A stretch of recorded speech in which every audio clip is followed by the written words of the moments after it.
Hello' everyone, welcome back to our channel. কি খবৰ তোমালোকৰ?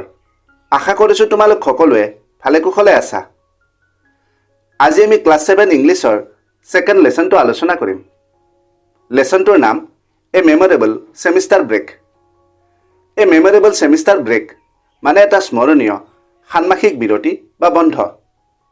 কথা এষাৰ আছে, ভ্ৰমণে আমাৰ জ্ঞান বৃদ্ধি কৰে। আমি আমাৰ সুবিধা অনুসৰি আমাৰ ওচৰে পাজৰে বা দূৰত বিভিন্ন ঠাইলৈ ভ্ৰমণ কৰিব লাগে। ই আমাক বিভিন্ন পৰিৱেশ, পৰিস্থিতি, সংস্কৃতি, ইতিহাস আৰু মানুহৰ সৈতে পৰিচয় কৰায়।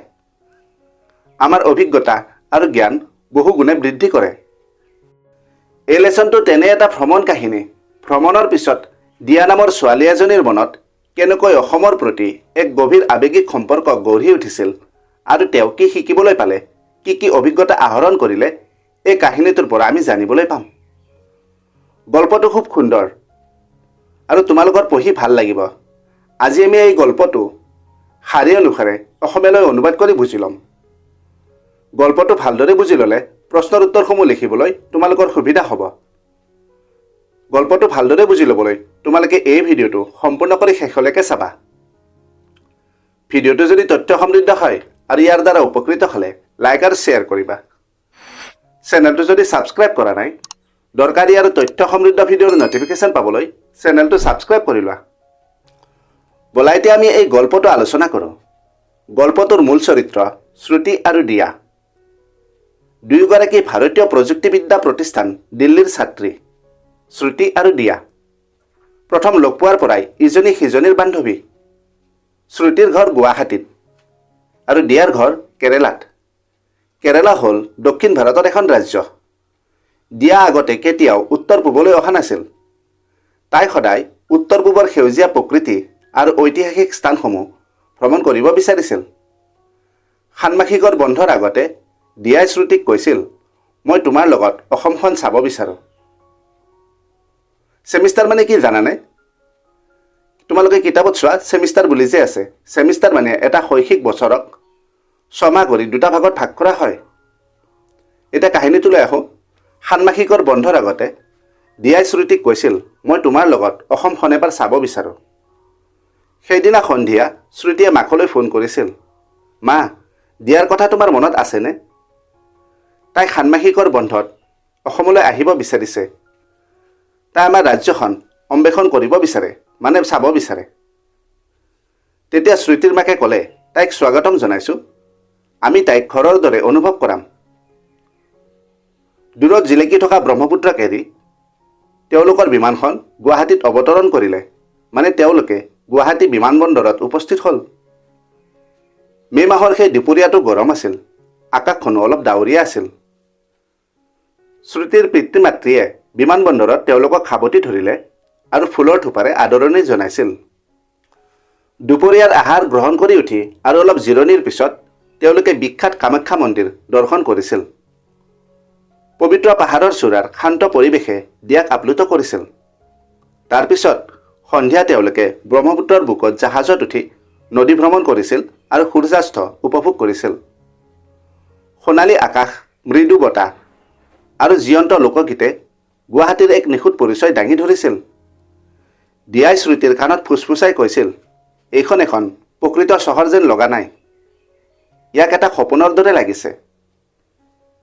পিছদিনা পুৱাই তেওঁলোকে কাজিৰঙা ৰাষ্ট্ৰীয় উদ্যানলৈ গাড়ীৰে যাত্ৰা কৰিলে।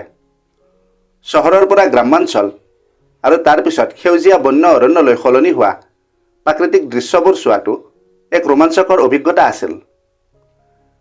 তেওঁলোকে উদ্যানখনৰ ওচৰত থকা আৰামদায়ক লজ এটাত আশ্ৰয় ল'লে আৰু জীপ ছাফাৰীৰ বাবে ওলাই গ'ল। গড়, বনৰীয়া গাহৰি, দল হৰিণা আৰু আনকি বনৰীয়া হাতীৰ জাক দেখাৰ সময়ত ওখ ইকৰা সাগৰীবোৰ বতাহত হালি জালি আছিল। সন্ধিয়া তেওঁলোকে লজত স্থানীয় দলৰ দ্বাৰা পৰিৱেশিত ঝুমুৰ নৃত্য উপভোগ কৰিছিল। তেওঁলোকে থলুৱা জলপানৰ সৈতে সন্ধিয়াৰ চাহ পৰ্ব উপভোগ কৰিলে আৰু পিছদিনাৰ পৰিকল্পনাৰে দিনটোৰ অন্ত পৰিল। পিছদিনা পুৱতি নিশা তেওঁলোকে হাতী ছাফাৰীৰ বাবে ওলাই গ'ল। অৰণ্যখন শান্ত আৰু কুঁৱলীৰে আৱৰা আছিল। অৰণ্যখনৰ নীৰৱতা যাদুকৰী আছিল। তেওঁলোকে বাঁহসজা হাড়গিলা, চৰি থকা হৰিণা আৰু জলাশয়ৰ কাষত উদৰ পৰিয়াল এটা দেখিলে। চাফাৰীৰ পিছত তেওঁলোকে পুৱাৰ আহাৰ গ্ৰহণ কৰিলে আৰু যোৰহাটলৈ বুলি ৰাওনা হ'ল। দুই কাষে থকা অন্তহীন চাহ বাগিচাৰ মাজেৰে ৰাস্তাৰ যাত্ৰাটো আছিল নীৰৱ ৰোমাঞ্চকৰ। তেওঁলোকে ৰাতিটো এটা ঐতিহ্যমণ্ডিত চাহ বাগিচাৰ বঙলাত কটাবলৈ ল'লে। সন্ধিয়া তেওঁলোকে বাগিচাৰ মাজেৰে খোজ কাঢ়িলে আৰু চাহ খেতি তথা চাহ প্ৰস্তুতকৰণ প্ৰক্ৰিয়াৰ বিষয়ে শিকিলে। পিছদিনাটো বিশেষ আছিল। শান্ত গ্ৰাম্যাঞ্চল, নিমমোৱা চহৰ আৰু সেউজীয়া ৰঙেৰে বলোৱা পাহাৰৰ মাজেৰে গাড়ী চলাই তেওঁলোক চৰাইদেউলৈ অগ্ৰসৰ হ'ল। তেওঁলোকে মৈদামৰ ওচৰতে থকা শ্ৰুতিৰ খুৰাকৰ ঘৰলৈ গাড়ীৰে গ'ল। খুৰাকৰ ঘৰত তেওঁলোকক আন্তৰিক হাঁহিৰে আদৰণি জনোৱা হৈছিল। তেওঁলোকে তৃপ্তিৰে মাছৰ টেঙা, আলু পিটিকা আৰু বৰা চাউলৰ পায়সৰ সৈতে দুপৰীয়াৰ আহাৰ গ্ৰহণ কৰিলে। আবেলি তেওঁলোকে চৰাইদেউ মৈদাম দৰ্শন কৰিলে। মৈদাম কি তোমালোকে জানানে? মৈদামসমূহ হৈছে আহোম ৰাজ পৰিয়ালৰ সমাধিভূমি। ই ইজিপ্তৰ পিৰামিডৰ সৈতে তুলনীয়।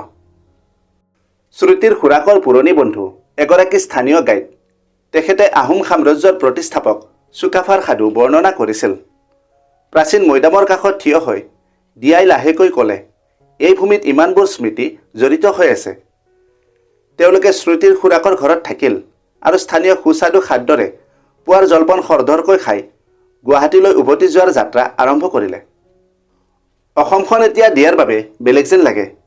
এইটো কেৱল এইবাবেই নহয় যে তাই ইমান ধুনীয়া ঠাই দেখিছিল, বৰঞ্চ এইবাবেই যে অসম মানচিত্ৰৰ এখন ঠাইৰ পৰা তাইৰ হৃদয়ত এখন ঠাইলৈ সলনি হৈছিল। আশা কৰিছোঁ এই গল্পটো তোমালোকে ভালদৰে বুজি পালা। যদি বুজাত কোনো অসুবিধা হৈছে, কোনটো অংশত অসুবিধা আছে কমেণ্ট কৰিবা। আৰু ইয়াৰ প্ৰশ্ন উত্তৰবোৰ যদি আলোচনা কৰিব লাগে আৰু কোনখন জিলাৰ পৰা এই ভিডিঅ'টো চাই আছা কমেণ্ট কৰি জনাবা। আশা কৰোঁ এই ভিডিঅ'টোৱে তোমালোকক কিছু হ'লেও সহায় কৰিব। ভিডিঅ'টো ভাল লাগিলে লাইক আৰু শ্বেয়াৰ কৰিবা। এনেকুৱা আৰু শিক্ষামূলক ভিডিঅ'ৰ বাবে আমাৰ চেনেলটো ছাবস্ক্ৰাইব কৰি লোৱা। আজিলৈ ইমানতে সামৰিছোঁ। অতি সোনকালে আন এটা আকৰ্ষণীয় বিষয়ৰ সৈতে পুনৰ লগ পাম। ধন্যবাদ।